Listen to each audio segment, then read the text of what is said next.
بسم اللہ الرحمن الرحیم۔ السلام علیکم، خوش آمدید چینل زہرا وائس۔ اس ویڈیو میں ہم آپ کو صدیق اکبر، غار یار، خلیفہ اول اور سب سے پہلے اسلام قبول کرنے والے جناب حضرت ابوبکر صدیق رضی اللہ تعالیٰ عنہ کی زندگی کے بارے میں بتائیں گے۔ جناب حضرت ابوبکر صدیق رضی اللہ تعالیٰ عنہ کا اسم گرامی عبداللہ ہے۔ آپ کا نسب حضور نبی کریم صلی اللہ علیہ وآلہ وسلم کے نسب پاک سے ملتا ہے۔ آپ کا لقب صدیق و عتیق ہے۔ حضرت ابوبکر صدیق رضی اللہ تعالیٰ عنہ حضور نبی کریم صلی اللہ علیہ وآلہ وسلم کی ولادت کے 2 سال چند ماہ بعد مکہ مکرمہ میں پیدا ہوئے۔ آپ مکہ مکرمہ میں سکونت رکھتے تھے، تجارت کے سلسلے میں باہر بھی تشریف لے جاتے تھے، اپنی قوم میں بہت بڑے دولت مند مانے جاتے تھے۔ زمانۂ جاہلیت میں قریش کے رئیس اور ان کی مجلس شورا کے رکن تھے۔ معاملہ فہمی اور دانائی میں آپ شہرت رکھتے تھے۔ اسلام کے بعد آپ بالکل اسی طرف مصروف ہو گئے اور سب باتوں سے دل ہٹ گیا۔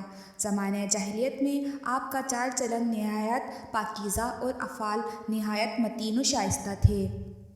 ابن عساکر نے حضرت علی رضی اللہ تعالیٰ عنہ سے روایت کی ہے کہ مردوں میں سب سے پہلے حضرت ابوبکر صدیق رضی اللہ تعالیٰ عنہ ایمان لائے۔ ابن اسحاق نے ایک حدیث روایت کی کہ حضور اقدس صلی اللہ علیہ وآلہ وسلم نے فرمایا کہ سوائے حضرت ابوبکر کے اور کوئی ایسا شخص نہیں جو میری دعوت پر بے توقف و تامل ایمان لایا ہو۔ حضرت ابوبکر صدیق اپنے اسلام لانے کے وقت سے دم آخر تک حضور نبی کریم صلی اللہ علیہ وآلہ وسلم کی برکات صحبت سے فیض یاب رہے اور سفر و حضر میں کہیں حضور نبی کریم صلی اللہ علیہ وسلم سے جدا نہیں ہوئے، سوائے اس حج و غزوہ کے جس کی اجازت حضور نے عطا فرمائی، اور کوئی سفر حضور سے علیحدہ نہ کیا۔ تمام مشاہد میں حضور کے ساتھ حاضر ہوئے، حضور کے ساتھ ہجرت کی اور اپنے عیال و اولاد کو خدا اور رسول کی محبت میں چھوڑ دیا۔ آپ جود و سخا میں اعلیٰ مرتبہ رکھتے ہیں۔ اسلام لانے کے وقت آپ کے پاس 40,000 دینار تھے۔ یہ سب اسلام کی حمایت میں خرچ فرمائے۔ مسلمان اسیروں کو چھڑانا آپ کا ایک پیارا شغل تھا۔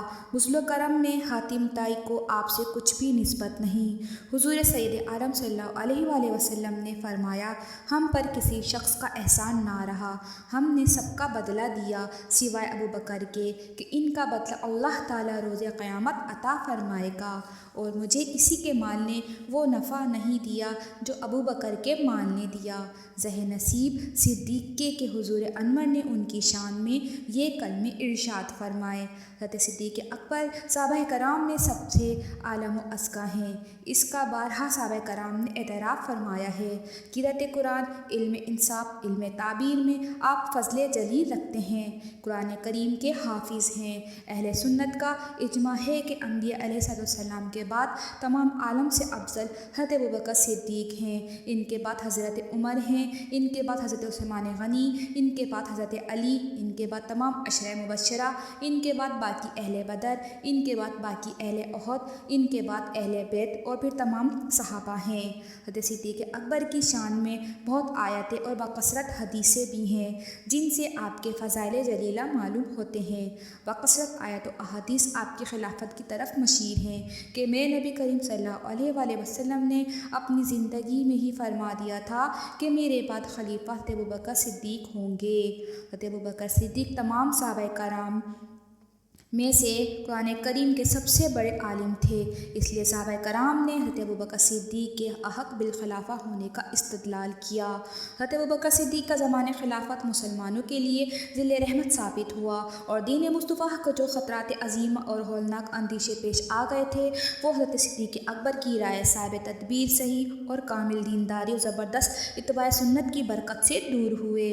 اسلام کو وہ استحکام حاصل ہوا کہ کفار و منافقین لرزنے لگے اور ضعیف الایمان لوگ پختہ مومن بن گئے۔ آپ کی خلافت راشدہ کا عہد اگرچہ بہت تھوڑا اور زمانہ نہایت قلیل ہے، لیکن اس سے اسلام کو ایسی عظیم الشان تائید اور قوت حاصل ہوئی کہ کسی زبردست حکومت کے طویل زمانے کو اتنی کامیابی و کامرانی حاصل نہیں ہوئی ہوگی۔ آپ کے عہد مبارک میں چند اہم واقعات رونما ہوئے۔ حضور نبی کریم صلی اللہ علیہ وآلہ وسلم نے اپنے عہد مبارک کے آخر میں شام کی طرف اسامہ کی سرپرستی میں لشکر روانہ فرمایا فرمایا تھا، لیکن یہ لشکر ابھی تھوڑی ہی دور پہنچا تھا کہ حضور اقدس علیہ السلام نے اس عالم سے پردہ فرمایا۔ یہ خبر سن کر اطراف مدینہ کے عرب اسلام سے پھر گئے اور مرتد ہو گئے۔ صحابہ کرام نے جمع ہو کر حضرت ابوبکر صدیق پر زور دیا کہ آپ اس لشکر کو واپس بلا لیں۔ اس وقت اس لشکر کا روانہ کرنا کسی طرح درست نہیں، اسلام کے لیے نازک ترین وقت تھا۔ حضور کی وفات سے کفار کے حوصلے بڑھ گئے تھے۔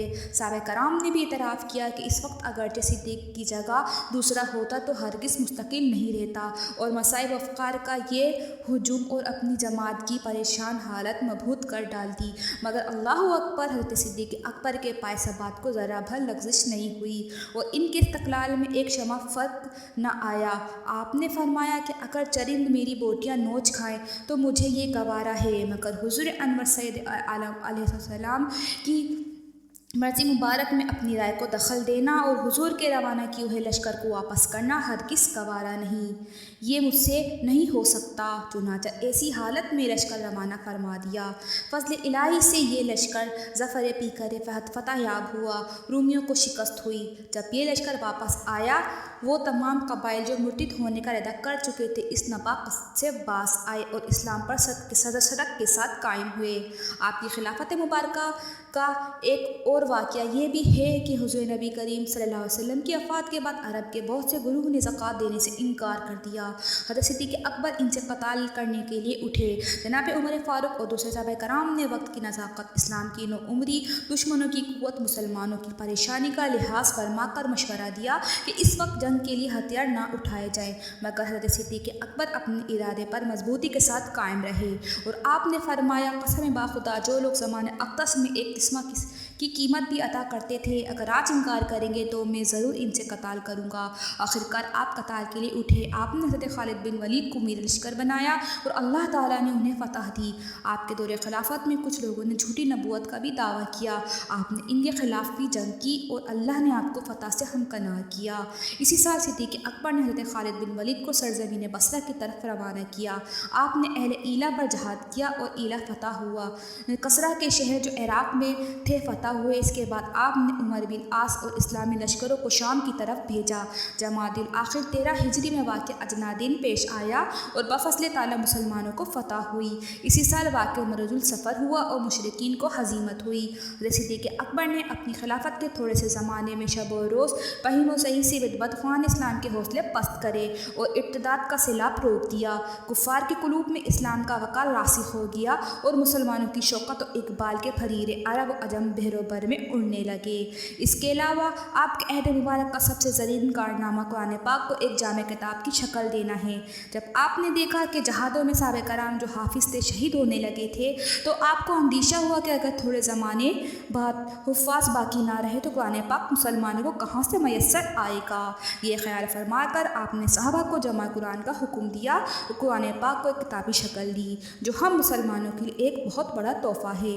آپ کی وفات کا اصلی سبب حضور انور سید عالم صلی اللہ علیہ وسلم کی وفات ہے، جس کا صدمہ دم آخر تک آپ کے قلب مبارک سے کم نہ ہوا اور اس روز سے برابر آپ کا جسم شریف گھلتا اور دبلا ہوتا گیا۔ 7 جمادی الاخر 13 ہجری دوشنبے کو آپ نے غسل فرمایا۔ دن سرد تھا، بخار آ گیا۔ صحابہ کرام عبادت کے لیے آئے۔ عرض کرنے لگے، اے خلیفہ رسول، اجازت ہو تو ہم طبیب کو بلا لائیں جو آپ کو دیکھے۔ آپ نے فرمایا کہ طبیب نے تو مجھے دیکھ لیا ہے۔ انہوں نے دریافت کیا کہ پھر طبیب نے کیا کہا؟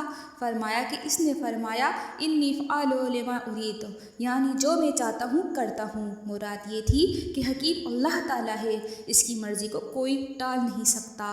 اسی بیماری میں آپ نے حضرت عبد الرحمن بن عوف، حضرت علی مرتضیٰ، حضرت عثمان غنی اور دیگر صحابہ کرام علیہم الرضوان کے مشورے سے حضرت عمر فاروق رضی اللہ تعالیٰ عنہ کو اپنے بعد خلافت کے نامزد فرمایا اور 15 روز کی عرالت کے بعد 22 جمادی الاخر 13 ہجری شب سے شنبہ کو 63 سال کی عمر میں اس دار نائب پائیدار سے رہے حضرت عمر رضی اللہ تعالیٰ عنہ نے آپ کے جنازے کی نماز فرمائی اور اپنی وصیت کے مطابق پہلوئے مصطفیٰ میں مدفون ہوئے۔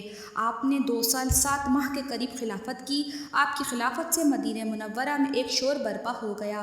آپ کے والد ابو قحافہ، جن کی عمر اس وقت 97 برس تھی۔ دریافت کیا کہ یہ کیسا شور ہے؟ لوگوں نے کہا کہ آپ کے فرزند نے رحلت فرمائی ہے۔ کہا بڑی مصیبت ہے، ان کے بعد آپ کے والد ابو قحافہ نے بھی رحلت فرمائی۔ کیا خوش نصیب ہیں، خود بھی صحابی، والد بھی صحابی، بیٹے بھی صحابی، پوتے بھی صحابی رضی اللہ تعالیٰ عنہ اجمعین۔ آخر میں اس بات کے ساتھ اجازت کہ 22 جمادی الآخر کو آپ لوگ آپ کے گھروں میں جو کھانا بنائیں اور میٹھی چیز پر ان کے نام پر فاتحہ ضرور دیں، انشاءاللہ اس کی برکت سے آپ کی روزی میں برکت ہوگی۔ شکریہ۔ ویڈیو پسند آئے تو پلیز اس کو لائک، شیئر اور سبسکرائب بھی ضرور کریں۔ شکریہ۔